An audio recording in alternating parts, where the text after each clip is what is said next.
আচ্ছা, তুমি কি জানো আমার জীবনের চরম সত্যটা? তোমাকে কোনো দিন বলতেই পারিনি, বলতে পারো বলার সুযোগ পাইনি। তুমি অবশ্য কোনো দিন জানতেও চাওনি সে কথা। তুমি ছিলে তোমার জগৎ নিয়ে ঝলমলে পৃথিবীর আলোয় আত্মম্ভরে স্নান করতে, আর আমি ছড়িয়ে ছিটিয়ে মিলিয়ে গেলাম সেই আলোকে তোমার হাতে তুলে দেওয়ার প্রচেষ্টায়। তুমি তো চেয়েছিলে রানী হতে, তবে সেটা তোমার রাজ্যের, আর আমি চেয়েছিলাম তোমাকে রানী করতে আমার মনের রাজ্যে। তাতে কিন্তু তোমার কোনো আগ্রহই ছিল না। তুমি চাইলে তোমার আলাদা সত্তা, অস্তিত্ব, পরিচিতি, আর আমি তো বড্ড সাধারণ। ওতে কি আর তোমার পোষায়? তোমার ছিল বড় হওয়ার স্বপ্ন, ওই যাকে বলে ধনে মানে জ্ঞানে বিশিষ্ট কেউ একজন। কিন্তু আমি তো ঘাসের ডগায়, শিশির ধানের শীষে, গঙ্গা ফড়িং, সাপের গর্তে, সাপের খোলস আর সরু মেঠো রাস্তায় ধানের শীষ কেটে তার গর্তে ইঁদুরের সাজিয়ে জমা করা দেখতে দেখতে বড় হয়েছি। দেখেছি মুক্ত প্রকৃতির নিঃস্ব বোঝাপড়া, শান্ত সলিলা নদীর স্নেহের বন্ধন, আর শুনেছি দূর থেকে ভেসে আসা জীবনের সুর। দেখেছি পুকুরের জলে তুমুল ঝরে যাওয়া বৃষ্টির শব্দ, আর নিয়েছি কচুরিপানা, বনফুলের মাতাল গন্ধ আকণ্ঠ ভরে। তোমার মতো রাজকীয় সমারোহ আমি কোথায় পাবো বলো?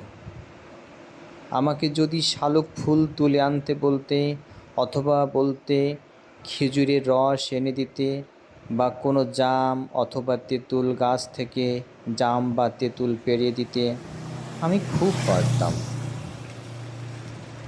কিন্তু পার্ক স্ট্রিটের পানশালায় বসে ওই কী যেন বলে, হুইস্কির সঙ্গে চিকেন গ্রিল কাবাব, অথবা যদি বলো গোদরেজ গ্রিন, বা নিদেন পক্ষে নিউ টাউনে কটেজ, আমার কি সে সাধ্য ছিল?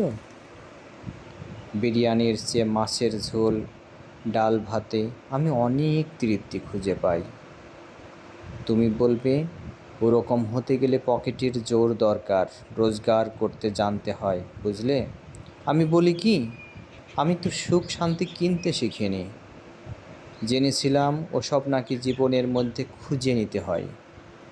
তুমি বলেছিলে কিচ্ছু জানো না তুমি, বদলের সাথে নিজেকে বদলানোটাই জীবন। সবাই যখন সামনে ছুটছে, তোমাকেও ছুটতে হবে, তা না হলে পিছিয়ে পড়বে। তারপর অড ম্যান আউট। না, আমি পারিনি তোমার চাওয়ার মতো তেমন কিছু করতে,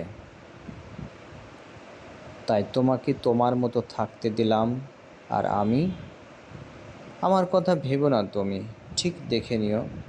যেমন করে কাদামাটি, সাপ পাখির জঙ্গলে জন্মেছিলাম, প্রকৃতির কোলে হতদরিদ্রে বেঁচেছিলাম, বড় হয়েছিলাম, তেমনই করেই ঠিক কাটিয়ে দেবে এই জীবন। আগাগোড়া আফসোস শুধু একটাই, তোমাকে আমি জীবনের মূল্য বোঝাতে চেয়েছিলাম, আর তুমি দেখলে জীবনের জৌলুস। আমি তোমাকে জীবনের মাহাত্ম্য বোঝাতে চেয়েছিলাম, আর তুমি দেখলে এক জীবনের গুরুত্ব।